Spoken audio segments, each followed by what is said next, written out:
पाकिस्तान की टीम के बारे में आप क्या सोचते हो? आज अफसोस का दिन है, हमने हारना ही था। ये हिजड़ों के साथ टीम खेलती वहां भी हारती, ये ख्वाजा सराओं के साथ क्रिकेट खेलते वहां भी हारते ये, क्योंकि हर रोज पाकिस्तान में लोगों के जज्बात मजरूह होते।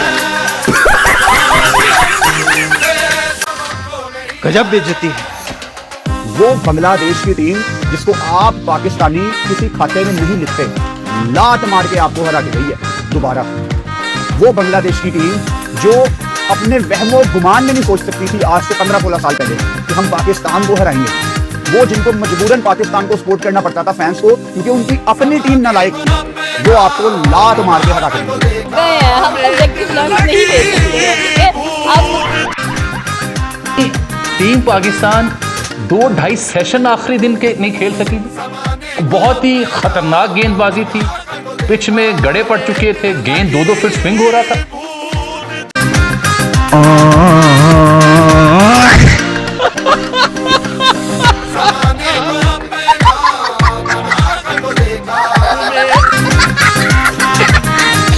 नो विकेटों पे डिक्लेयर कर दी, कहा पाकिस्तानियों आओ तुम में दम है तो टेस्ट मैच जीत के दिखाओ यहां हमारे घर में।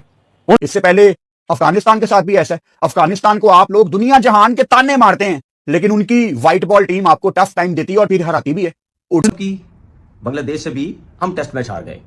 अब एक टेस्ट मैच बाकी है, वो भी हार जाएंगे अगर उन्होंने कहीं फ्लैट विकेट बना दी। लेकिन वो फ्लैट विकेट अब नहीं बनाएंगे, वो अगले टेस्ट मैच में भी इसी तरीके से विकेट बनाएंगे जिसमें थोड़ा थोड़ा घास होगा। 1971 से अब तक हमने बांग्लादेश के हाथों उनके घर पे कोई टेस्ट मैच लूज नहीं किया था, उन्होंने आज वो भी करके दिखा दिया। और बताएं मुझे। नमस्कार दोस्तों, बांग्लादेश और पाकिस्तान के बीच टेस्ट सीरीज खेली जा रही है, जिसमें बांग्लादेश ने पाकिस्तानी भीख मंगे को पहले टेस्ट में 100 रनों से हरा दिया है। मतलब नजमुल संतो और मोमिनुल हक, ये दो प्लेयर ने पाकिस्तानी शाहीन यानी कि कबूतर शाहीन आफरीदी को मार मार के भूत बना दिया। जो बंदा 120 की स्पीड से टेस्ट मैच में स्पिन कर रहा हो, उसका हालत तो ऐसा ही होगा। ये पाकिस्तानी भीख मंगे जब फटा सलवार लीग चल रही थी तब तो बहुत ही डेंगे हाँक रहे थे। ये भीख मंगे बोल रहे थे कि फटा सलवार लीग का स्टैंडर्ड ये है, फटा सलवार लीग का स्टैंडर्ड वर्ल्ड क्लास है, फटा सलवार लीग में वर्ल्ड क्लास प्लेयर खेलते हैं। तो इधर बांग्लादेश जो कि टेस्ट रैंकिंग में 8वें नंबर पे है, वो बांग्लादेश की टीम ने पाकिस्तानी भीख मंगों को दौड़ा दौड़ा के पेला है पहले टेस्ट मैच में। मतलब 260 रन का टारगेट ये भीख मंगे चेज नहीं कर पाए। उसमें भी बांग्लादेश ने लीक कर रहा था पूरा मैच, 9 विकेटों पे दाव लीक कर दिया था, फिर भी ये भीख मंगे 260 रन चेज नहीं कर पाए, वो भी बांग्लादेश जैसी टीम के सामने जो कि क्रिकेट रैंकिंग में 8वें नंबर पर है। अगर आज हम 7वें या 8वें नंबर पर टेस्ट क्रिकेट में खड़े हुए हैं तो बिला वजह ऐसे तो नहीं खड़े हुए हैं। तो उन्होंने कहा हाँ जी रिस्पॉन्सिबिलिटी होनी चाहिए, मैं जिम्मेदारी लेता हूं।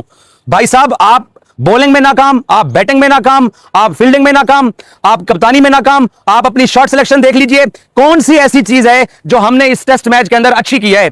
कल चौथा दिन जब खत्म हुआ तो मैंने तब व्लॉग में बोला था कि पाकिस्तान 11 सेशन इस टेस्ट मैच के अंदर खेल चुका है और तमाम 11 सेशन में पाकिस्तान जो पीछे भाग रहा था, बांग्लादेश आगे था, और वही हुआ। और उनकी आप ब्रेव कॉल देखिए, जो उनकी हंगर है जिस तरीके से, उस तरीके से तो हम कभी भी इनको आउट नहीं कर सकते। हम बांग्लादेश को क्या, हम युगांडा को भी आउट नहीं कर सकते। दूसरी इनिंग जब बांग्लादेश की स्टार्ट हुई तो उसमें भी आप देख लें आपके फास्ट बॉलर्स का क्या एटीट्यूड था। क्या ये चले, पहली इनिंग में तो मैंने पहले कह दिया था कि बहुत ही गंदी बॉलिंग की, 413 इस विकेट पे आपने करवा दी है, ठीक है, जिसमें बास ने 5 आउट भी किए, बिल्कुल बेकार बॉलिंग की थी। उसकी अपनी इंडिविजुअल के लिए ठीक थी, टीम को कोई फायदा नहीं हुआ। नोमान अली बिल्कुल फारिग नजर आए।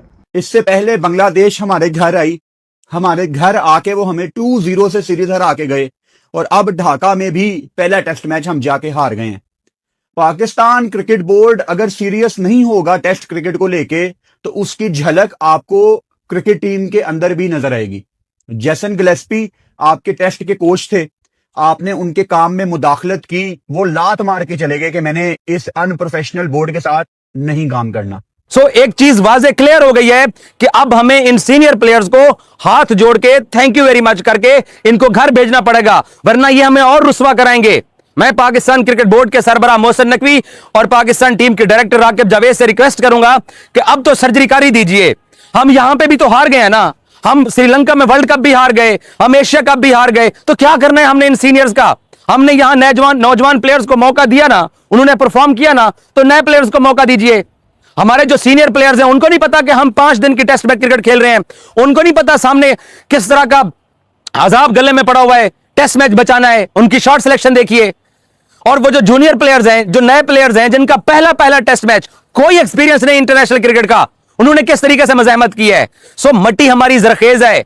हम जिन 7-8 सीनियर प्लेयर्स को कैरी कर रहे हैं, भाई साहब अब वक्त आ चुका है उनको थैंक यू वेरी मच करने का, वरना जगह जगह रुसवाई होंगे और कुछ भी नहीं हासिल होना। पाकिस्तान इतनी बुरी क्रिकेटिंग नेशन या टेस्ट नेशन नहीं है जो हमने इन 7-8 प्लेयर्स के इर्द गिर्द उसको रखा हुआ है और वो हमें जगह जगह रुसवा और जलील करवा जाते हैं। अपने घर में भी हार रहे थे, इसी बांग्लादेश से 2 टेस्ट मैचेस हारे थे।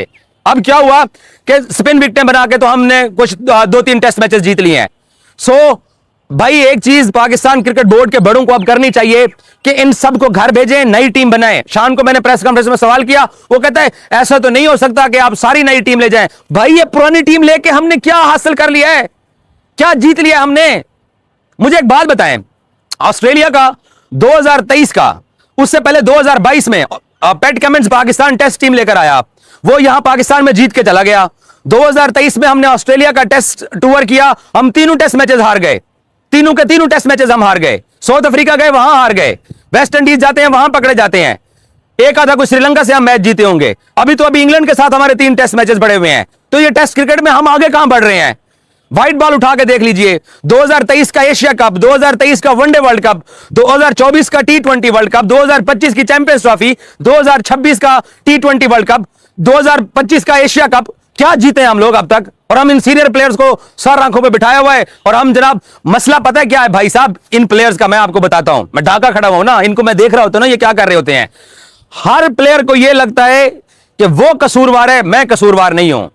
वो उसको लगता है कि उसकी परफॉर्मेंस बुरी है। मीडिया वाले, रिपोर्टर, इजाज वसीम उस प्लेयर का नाम नहीं लेते हैं, मेरा नाम लेते हैं। तो लिहाजा ये मेरे खिलाफ पर्सनल कोई एजेंडा चल रहा है। और फिर इनके फैंस, फिर इनके जानने वाले, वो भी ये बात करते हैं। ओवरऑल मुझे कोई बंदा बता दे कि हमने अब तक जीता क्या है, अचीव क्या किया है, हासिल क्या किया है। मुझे तो नहीं याद पड़ता कि जहां जहां पाकिस्तानी टीम के पीछे मैं गया हूं, कम से कम रुसवाई होकर वापस आया हूं।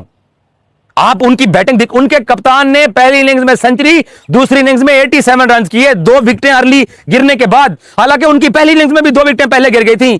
कैसे उन्होंने विकेट पे खड़े होकर मोमिनुल हक ने और उनके कप्तान शांतु ने सहारा दिया और टेस्ट मैच का रुख बदला।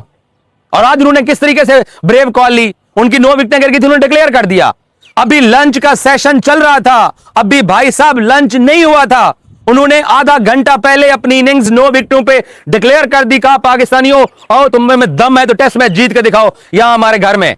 1971 से अब तक हमने बांग्लादेश के हाथों उनके घर पे कोई टेस्ट मैच लूज नहीं किया था, उन्होंने आज वो भी करके दिखा दिया। और बताएं मुझे, हमारा कप्तान जो जस्टिफिकेशन मर्जी देता रहे, 15 टेस्ट मैचेस में शान मसूद की कप्तानी है, 11 हम हार चुके हैं। हमारे लड़कों से भागा नहीं जाता, जरा सा जोर मार लो रिप पकड़ के बैठ जाते हैं, कभी घुटने पकड़ के बैठ जाते हैं, कभी सांस नहीं आ रहा होता जी, गर्मी है। वो कौन सा एटीट्यूड है तुम लोगों का? कौन सी फिटनेस है तुम लोगों की? 25-25, 26-26 साल के तुम लोग हो, जिस लेवल की तुम लोग बॉलिंग कर रहे हो ना, कसम से। और इस एज में जो मेरी फिटनेस है ना, मुझे थोड़ी सी बॉलिंग प्रैक्टिस मिल जाए ना, मैं तुम लोगों से ज्यादा अच्छी आपको जिस तरह तुम लोग बॉलिंग कर रहे हो ना, इससे बेहतर बॉलिंग मैं तुम्हें टेस्ट क्रिकेट में करके दे दूंगा। जिस किस्म की ये लोग सारे बॉलिंग कर रहे हैं, मैं सही बात बता रहा हूं। मुझे पता है ना ये लोग इतना भागते होंगे, ना इनकी रनिंग होगी, ना इनका जिम वर्क तगड़ा होगा, कुछ भी होगा, बचते होंगे सारे ये लोग।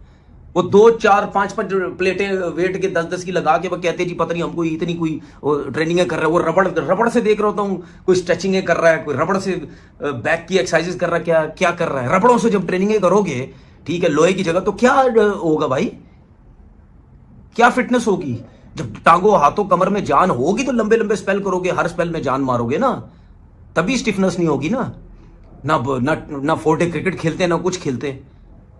तो मेरे लिए तो शर्म की बात है ना यार, बांग्लादेश से हम हार रहे हैं, बांग्लादेश हमसे हावी हो गया। नेक्स्ट टेस्ट मैच भी हारोगे आप लोग,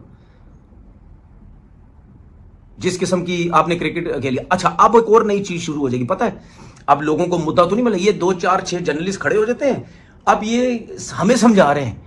ओ भाई मेरी बात सुनो, हमें समझाने की जरूरत नहीं है, हम लोग क्रिकेट खेले में भाई, हम लोग YouTube चैनल पे क्रिकेट की बात करते हैं, हम क्रिकेट खेले में, हम तुम्हारी तरह नहीं जर्नलिज्म किया और क्रिकेट YouTube चैनल खोल के क्रिकेट बात करते। जर्नलिज्म में समझाओ ना लोगों को, इतना तुम्हारा एक्सपीरियंस, जर्नलिज्म में समझाओ कि बच्चों जर्नलिज्म ऐसे करते हैं, ऐसे करते हैं। क्रिकेट की बात क्यों करते हैं? ना कभी बल्ला, ना 3, ना 13, ना किसी चीज का तुम लोगों को पता।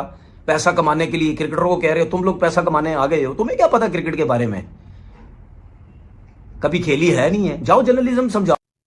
मोहम्मद रिजवान इस पूरे टेस्ट मैच में कैच छोड़े, स्टंप छोड़े, पहली इनिंग्स में क्रूशियल टाइम पे अपनी विकेट थ्रो की, और आज सीधा नजर आ रहा था मुझे, हम लाइव बैठे हुए थे, कि इसको बॉल अंदर ला के ये बोल्ड करेंगे। और रिजवान जैसे बोल्ड हुआ है, मैं कोई इल्जाम नहीं लगा रहा मोहम्मद रिजवान पे, लेकिन अगर हम कोई गली मोहल्ले में क्रिकेट खेल रहे हैं ना, कोई इस तरह आउट हो, तो हम कहते हैं कि ये जान के आउट हुआ है। मैं कोई इल्जाम नहीं लगा रहा रिजवान पे, लेकिन ये जिस तरह आउट हुआ है उस पर आगे जाके मैं करूंगा बात।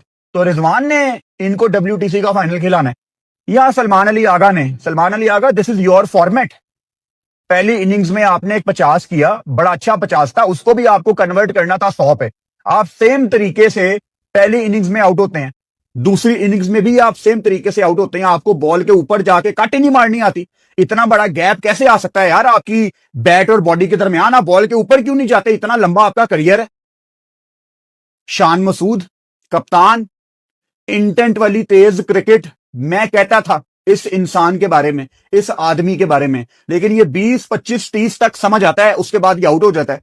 पहली इनिंग्स में 413 तक ना जाना, उस गैप को छोड़ना, वहीं से हालात खराब हो गए थे। मैं आपको डे 3 से बता रहा हूं कि पाकिस्तान ने गलतियां शुरू कर दी हैं। शहीन शाह अफरीदी 127, 128 मैक्सिमम, नहीद राना को 133, 134, ये लेके जाएगा आपको WTC के फाइनल में। वो 148, 149 की बॉल कर रहा था नहीद राना। मैं सीधे लफ्जों में बात करूं, वो बांग्लादेश की टीम जिसको आप पाकिस्तानी किसी खाते में नहीं लिखते, लात मार के आपको हरा के गई है दोबारा। वो बांग्लादेश की टीम जो अपने वहमो गुमान में नहीं सोच सकती थी आज से 15-16 साल पहले कि हम पाकिस्तान को हराएंगे। वो जिनको मजबूरन पाकिस्तान को सपोर्ट करना पड़ता था, फैंस को, क्योंकि उनकी अपनी टीम नालायक थी, वो आपको लात मार के हरा के गए हैं। इससे पहले अफगानिस्तान के साथ भी ऐसा है। अफगानिस्तान को आप लोग दुनिया जहान के ताने मारते हैं, लेकिन उनकी व्हाइट बॉल टीम आपको टफ टाइम देती है और फिर हराती भी है। ODI वर्ल्ड कप में उन्होंने आपको हराया, पीछे क्या ही रह जाता है? वो तो मेन फॉर्मेट है ना। तो बातें ही करनी है आपने, मतलब आप लोगों के अंदर ना एक अजीब किस्म का गरूर है। मैं पाकिस्तानियों की बात कर रहा हूं और आपके पल्ले कख नहीं है। मैं लाइव बैठा हूं, बांग्लादेश की होम सीरीज है, ऑब्वियसली उनके ज्यादा कमेंटेटर होंगे। बांग्लादेश की अपनी सीरीज घर में हो रही है, 2 बांग्लादेशी कमेंटेटर कमेंट्री कर रहे हैं, अतर अली खान और शमीम चौधरी। मैंने ऐसे ही फेसबुक खोली, एक रैंडम पाकिस्तानी की पोस्ट आती है मेरे सामने किसी ग्रुप में, यार ये दोनों बांग्लादेशी कमेंटेटर्स को चुप करवाओ। क्यों जी, क्यों? ये किस चीज की अकड़ है आपके अंदर? ये किस चीज का गरूर है? And I am talking about A common Pakistani. और यही सोच आपको इन प्लेयर्स के अंदर नजर आती है। गरूर, मुफ्त का, फजूल, फेक किस्म का इनके अंदर एटीट्यूड है जो आप। बाकी तो आपको ये वीडियो पसंद आई हो और आप भी जज्बे वाली कौम हो तो कमेंट में लिखो जज्बे वाली कौम। मैं था, हूँ और रहूँगा पोर्कियों की ठुकाई का ब्रांड एम्बेसडर, जज्बे वाली कौम का थेरापिस्ट। मिलते हैं अगले रोस्ट में, तब तक अपना जज्बा कंट्रोल में रखो। दोस्तों, इस वीडियो को शेयर करो ताकि ऐसे पाकिस्तानी भीख मंगे एक्सपर्ट को पता चले कि इंडिया उनका बाप है और पाकिस्तान इंडिया का बेटा है। जय हिंद। और मिलते हैं अगले वीडियो में, जहां हम फिर किसी भिखारी एक्सपर्ट की सच्चाई उजागर करेंगे।